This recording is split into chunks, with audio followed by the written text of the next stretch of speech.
Hello and welcome back to the Boropolis podcast. As usual, I am joined with Nathan, and we're going from one extreme to another at the moment, aren't we?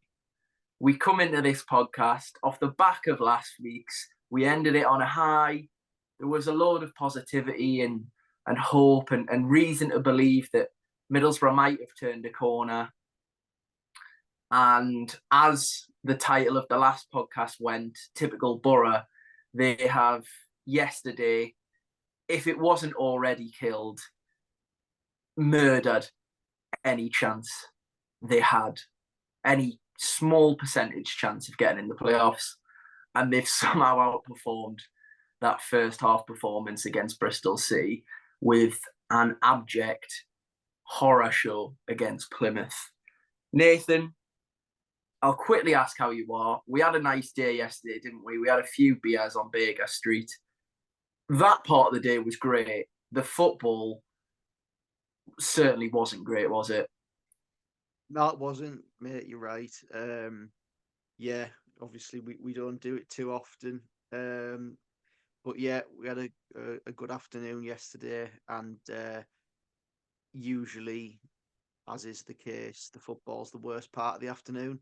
Yeah. Um, so yeah, that was the case yesterday as well. A lot of good feeling going into the game, um, but that slight thought in the back of your head of, yeah, but it would be typical Borough to just beat top of the league last week and then put in a performance not too dissimilar to the last home performance against Bristol City. And I mean, the game being dead and buried after 20, 25 minutes, half an hour, like it was against Bristol City, followed suit again yesterday. So, yeah, it's going to be a quick podcast, I guess, because there's not a whole lot to dissect from the game that wasn't already discussed 2 weeks ago when we played Bristol City, because it was pretty much a carbon copy, I suppose. Yeah, it really was. And I guess, going into the game now, we said last week, obviously, Borough's struggles this season have come with breaking teams down and teams that are, would usually come to the Riverside, be happy to sit in, happy to take a point, and if they can nick all three, then that's absolutely fantastic for them. That was the case yesterday. Obviously, we reverted back to a four. As expected, we weren't going to line up at home against Plymouth with a five. We did that. Matt Clark dropped out. Marcus Force come in. I think even now, if you ask me where Marcus Force's role in the front four was, I wouldn't really be 100% sure. And I think if you asked all of the front four where all of them were meant to be playing, I don't think any of them would be able to give you a concrete answer either. And I think a lot of problems come from that yesterday. Obviously, we'll get into that. But yeah, as far as the sort of team went, there was that change. Obviously, still no Senny Dieng, and that's its own topic. But yeah, Nathan, as you say, like Bristol City, the game was done and dusted. And ironically enough, despite the walkout being postponed, thanks to a little bit of progression on the ticket front and discussions around that, there was no walkout. But actually, when Plymouth made it 2-0 on half an hour, you felt like it probably would have been justified just for the performance, to be honest.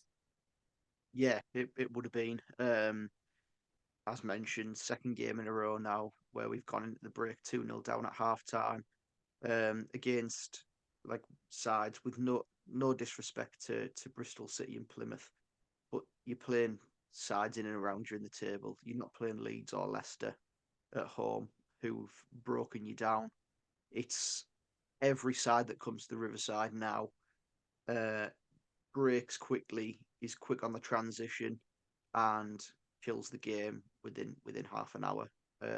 They fancy themselves against us because we're too slow in midfield. Our forward players don't know where they're playing.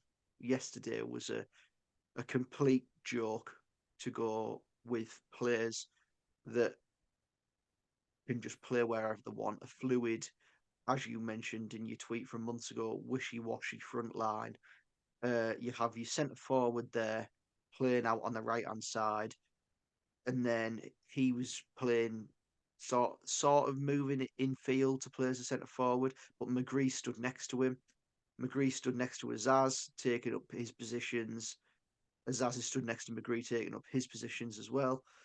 So you have two players in Azaz and McGree who are both trying to do the exact same thing, both taking up the same positions, both getting in the way of each other because they haven't been assigned an actual position to play. And as mentioned, your midfield's just too slow on the ball. In particular, Dan Barlasser, slow on the ball, just wants to take as long as he wants. Obviously, the first goal comes from him playing a 5 yard pass wide of Lewis O'Brien. It's just picked up, and Plymouth, as mentioned, transition very quickly. Diaby gets his shot away, and Sorinola just is there to tap it in. It's again, his tapping isn't even a great finish. He hasn't put it in the corner. He's pretty much passed it into Glover, and Glover's palmed it into the corner. So I suppose you can ask the question there, maybe. Well, I mean, But the initial save in any case, he hasn't really palmed it wide, has he? no, he's palmed it straight in the path of Sorinola. But anyway, yeah, it was completely the same as Bristol City, the same as home games I've been for a long, long while in midfield. There's no urgency to pass forward. There's no zip in the pass. It's slow, passive, just diabolical to watch, really. And yeah, just so poor to watch. And yeah, I'm not going to get on to the sort of season ticket argument too much, but it it's looking more expensive by every second you have to watch Middlesbrough at the moment. That the prices, if even if they'd have been frozen, they'd have been too expensive. Yeah. So But what's yeah, getting served up at home at the moment, I think you're right. yeah, As ridiculous as it sounds, really. And yeah, I mean, like Bristol City, the second goal from the away side comes quite quickly again. One pass, Aylin's nowhere to be seen, caught upfield, and basically Ryan Hardy's left with the freedom to do what he likes, really. Vandenberg tries to sort of cover for Aylin and come across.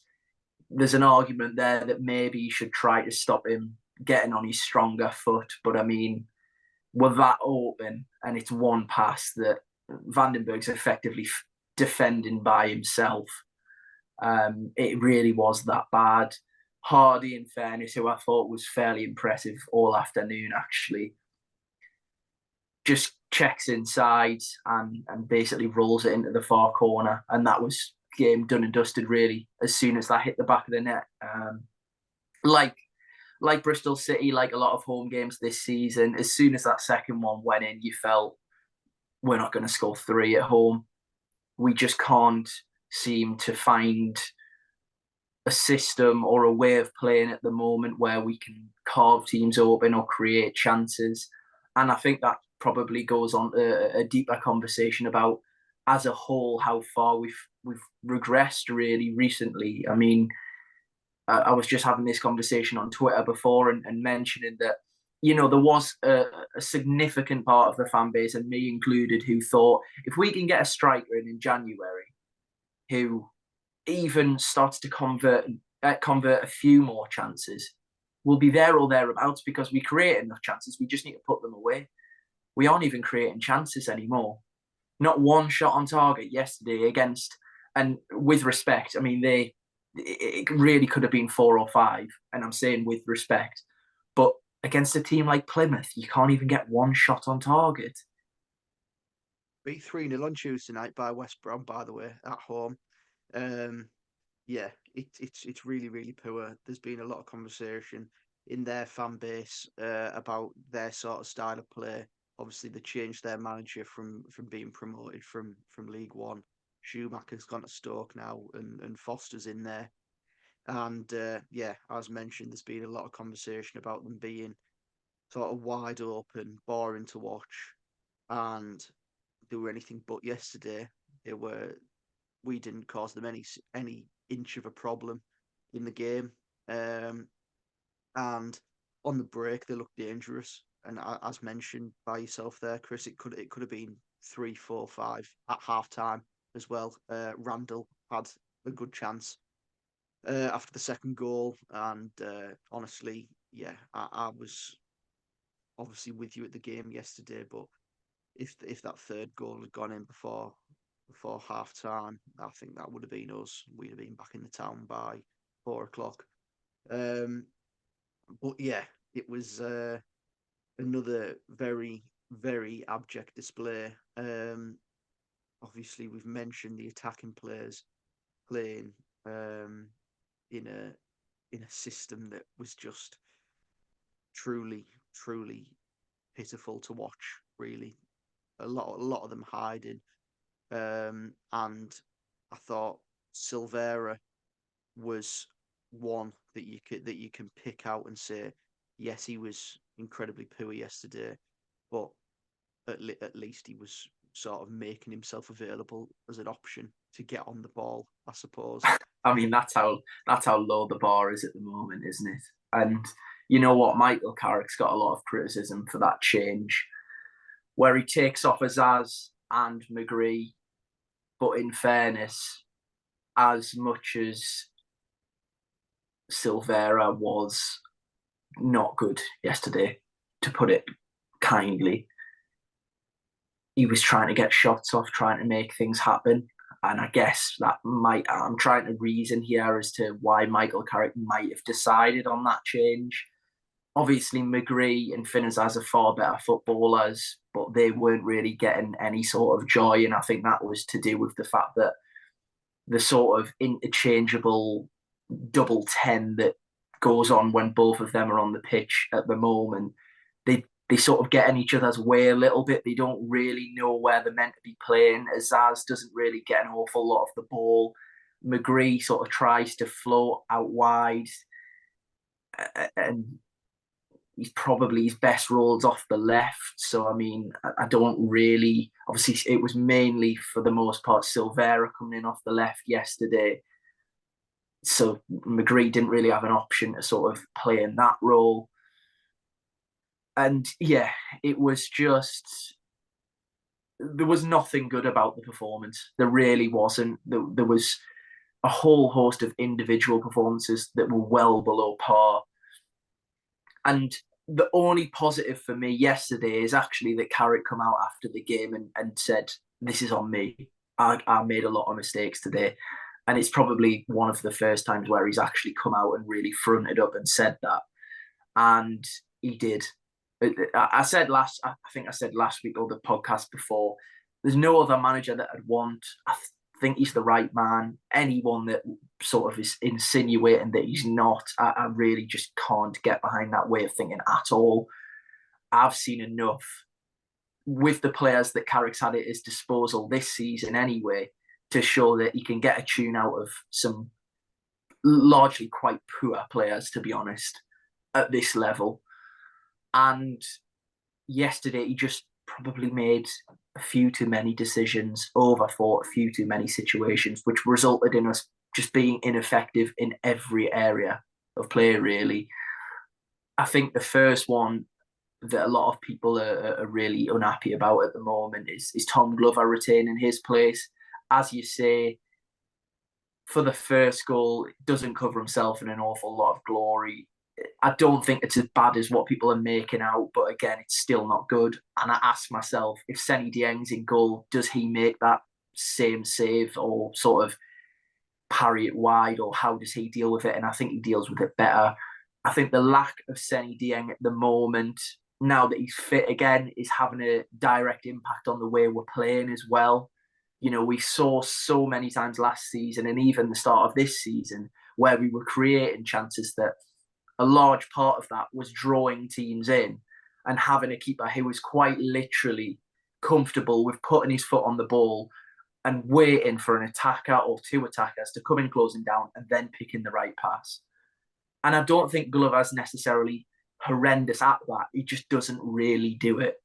he's much more comfortable with trying to clip it out or play a quick pass and start something off. And when you're trying to break teams down, you basically need to invite that pressure on to then beat the press, because otherwise, there's no way of creating any space and getting those players like Azaz and McGree on the ball, because they've got however many men in front of them, and you're sort of just running into a brick wall over and over again. And yeah, I think Dieng's a better keeper in any case. It's really down to that for me now. Is Senny Dieng a better goalkeeper than Tom Glover? Yes. Do I think Tom Glover's that bad? Not really, but Dieng's a better keeper, so he's got to play. The next one, the Engel and Luke Thomas situation. I mean, I'll say, unless Engel is carrying a knock, in which case it makes it somewhat understandable, but there's been no sort of noises about that. Why Lucas Engel, who was our player, has been in and out the team for a loan player that, to put it nicely, looks like you've dragged in an under 16 from academy football and said, "You're playing left back today, by the way," is just baffling. Engel is better in every sense of the word, in every attribute. I'm not saying that I think Engel's a fantastic fullback, but in comparison to Luke Thomas, he is. And it's not a case of Luke Thomas necessarily doing anything where I think, God, you really are dreadful. But even in terms of his stature and his physicality, how long he takes to make a decision, he looks, like I say, he looks like a 15-year-old that has been dragged out in an academy team and saying, and being told, "Oh, you're playing in a senior game this weekend. We don't have anyone else." And it looks so obvious, and I can't see why he's getting games. I really can't. And I mean, again, like I've mentioned, he's not even our player, so that's even more frustrating. I'd go in on the midfield, but to be honest with you, with Howson and Hackney out for a long period, there's not really anyone else that can play there. So Carrick's hands are sort of tied in that scenario. And then we've discussed the forward line, but I mean, goodness me, it really was a mess yesterday. Yeah, it was. I agree with what you've said there on Senny V versus Glover and Engel against Thomas as well. I think obviously it must be damaging for a player to have played in a Leicester side last year that got relegated from the Premier League, and then obviously in this Sheffield United side in the first half of this season. It, as mentioned weeks ago when we signed him, it must have been demoralising to play in that team, getting absolutely hammered every week. Um, but Luke Thomas was on the verge of being picked for England 2 seasons ago, and you look Yeah, at him, yeah, like that's quite common knowledge that actually, yeah. and to see him now playing in the Championship, and you look at him and you think, well, you're not really that quick, you're definitely not strong, you're not that good defensively, you're not quick on the ball. He doesn't It, have a good delivery. yeah, it's like what have you got in the nicest way possible?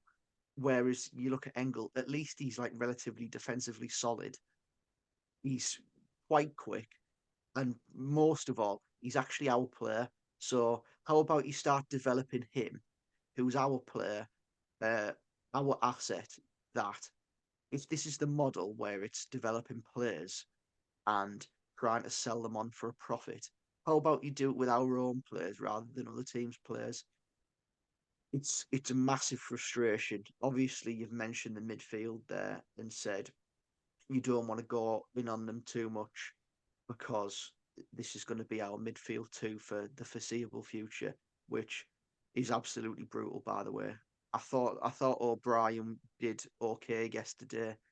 Um, Look, he's finding his feet again in a side that is definitely struggling. And the midfield area is probably one of our weakest areas that I've seen over the last couple of games. And bear in mind, we gave them praise last week for their performance against Leicester, Barlaser included.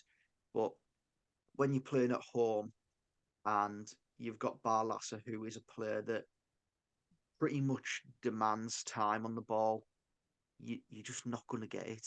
You're not going to get it. Sides have started to realise that if you put any bit of pressure on him, he melts under pressure. He'll give the ball away. He'll play a sloppy pass, and he's not quick enough to recover. There's just no point in him at this moment in time. If you play a, a player next to him that sort of shields him from behind and it is sort of anchoring behind him, then he might be of some use because you can have someone in there that mops up his mistakes. But at the minute, he's bringing more negatives than positives to this side. Look, he probably has one of our best chances yesterday, carved open, and it looked like he got a nosebleed because he was in their box rather than stood in the centre circle.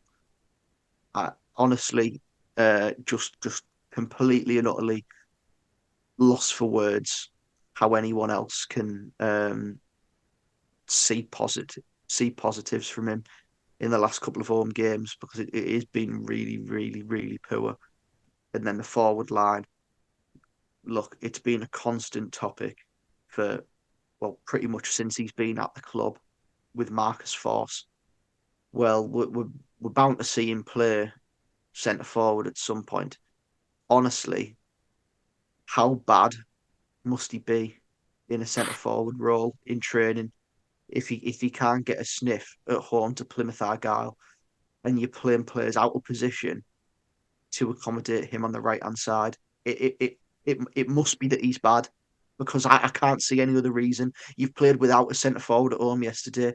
I'm not being funny, but you've got Riley McGree and Finn Azaz playing as your false nines. We haven't got Phil Foden. We aren't Manchester City. We haven't got top quality players that are good enough to be played as false nines. It's simply just not going to happen. They're not of the highest quality. And yeah, it was a brutal experiment to watch yesterday. To sit there at home once again, be 2-0 down at home to a side that are in and around us in the table. Um, and look, we had a slight laugh and a joke on the podcast last week as a little bit of humour that, yeah, we got a result at Leicester. So, like, wink, wink, could the playoffs be back on? We need to be looking over our shoulder. I'm not even joking because we're going to Stoke next week and they're currently 9 points behind us. A win for them, 6 points, and they're currently in the bottom three. That's the top and bottom of it. And if the case is that we're better at home, better away from home, then I'm glad that we've got them away next week. And yeah, we don't have to watch Boro at the Riverside for another 10 days, which is a massive, massive bonus. You're just hoping that next week something can change. But look, they've had a week off to come up with this game plan to try and get a result against Plymouth Argyle, and they failed. Plymouth played on Tuesday night against West Brom, a full 90 minutes there where they've been ran ragged, got absolutely battered at home, and they've rocked up at our place and wiped the floor with us in the first half. It's truly unacceptable, and yeah, people aren't going to renew at all. Never mind because of the price increase. The product on the pitch at the minute is absolutely shocking to watch, really, and yeah, it's just not great to watch. I have no faith And I for the think the rest of the most season. thing. As you're saying, it's not great to watch. The product on the pitch at home is really uneasy on the eye. But what's worrying is it's seemingly getting worse. There's been a rapid sort of decline in performances since sort of mid-January at home. And you think of a Norwich coming to the Riverside. And again, I mean, speaking on behalf of us, we know what we are now. I mean, I think I was probably a little bit blindsided throughout this season, thinking that, you know, I mean, we have been unlucky with injuries. We have. That is the cold hard fact. But you know, we're better than the Prestons and the Norwiches and the even the Hull up until they decided they were just going to have a record window in the Championship and sign all the best players from the last few years in the division. But now that is it's just not true. It really isn't. We are in our current state a worse team than the likes of Preston, and the league table, regardless of what Woody wants to say, is very much telling the truth. It really is, because we're falling down the table. Plymouth have gone within a couple of points of us. And look, I don't think we're going to get relegated. I really don't. But you have a point. I mean, you probably, well, again, factually, we are now closer to the relegation zone than we are the playoffs. So naturally, you are starting to look over your shoulder a little bit and think, where could we actually end this season? Like, I mean, it is getting to that stage. I mean, on Stoke. Sorry, go ahead, Nathan. Before we, I was just going to say, there's no signs of us improving anything at home, is there? So, no, look, there's really the last result at home the last game we won at home was the 22nd, 23rd of December. So we haven't won at home for 3 months. It's damning. It's awful. For a side that's looking to be in that top half, the top bracket of the table, it's nothing short of pathetic, really. yeah, yeah, I'm not even trying to be sort of out there with that opinion. It is pathetic. You haven't won at home for 3 months. You've got Norwich rocking up into town in the next home game, who were on a good run, trying to sneak into those playoffs. And yeah, look, you look back and you think, well, we played Norwich when we had our little run, where we won a good couple of games on the spin in September, October time, and they looked awful. We played Preston, and they looked awful, and now they look like a much better side than us, the pair of them. Yeah, we've completely regressed from last season, and we are okay. Injuries have played a part, but we're regressing as the season goes on. Yeah, genuinely, if you could just, I think I said it yesterday as we were walking out from the game, but if you could just have a quick sim button like you do on FIFA, where you just move it to May and see where you end up. I honestly wonder what the next 3 months brings, because I can't really see too many signs that we're going to improve against the sides that are further down the division, that are going to come to the Riverside and play quick on the transition, because we haven't got a way to stop that currently. We're just continuing, and I know it's sort of one of them sort of sayings, but it's insanity to keep doing the same thing over and over again and expect different results. Yeah, it's just really, really poor. And yeah, I know we had an upbeat podcast last weekend, and rightfully so. But as mentioned a couple of weeks ago, after the Bristol City game, it just feels like you're counting down the games until the end of the season now, and just hoping that the 90 minutes roll past quickly rather than drag on. Um, because honestly, after that first half yesterday, going into the second half, I couldn't remember a single thing that happened. It seemed to just pass me by.